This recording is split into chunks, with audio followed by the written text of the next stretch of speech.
Joel Biambag, third year BS Ed Education Department. So ngayon guys is hanapin natin kung saan ba talaga nakalagay si header through laptop ang ating gagamitin. So saan ba natin talaga mahanap yan siya guys? So samahan niyo ako guys. So let's go guys. Ngayon guys, i-open na natin ang ating laptop. So open lang natin guys. Open na siya guys. So open na yung ating laptop guys. So ngayon, punta tayo sa sinasabing Word na apps. Hanapin lang natin. Okay, pindutin natin ang Word app.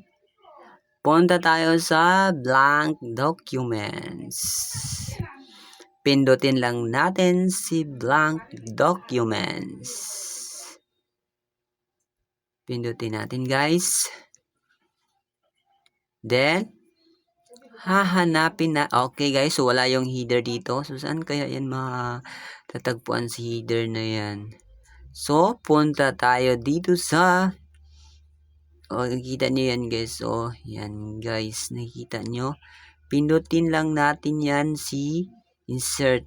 So, meron na tayong nakita header. So, andon siya sa gilid. So, nasa gilid pa pala matagpuan si header. Pindutin lang natin. And then, pindutin lang natin si blank. Nakasulat nito is type her.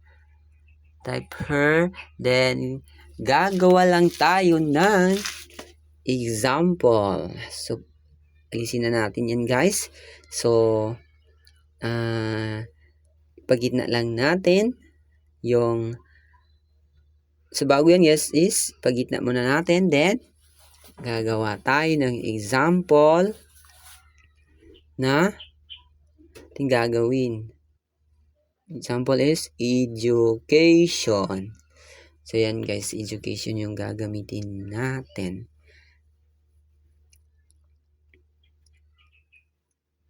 So pag may nakita kayong ganito guys, yung parang may mga blank na yan is means na yan is header. So, nagawa lang man din tayo ng example dito.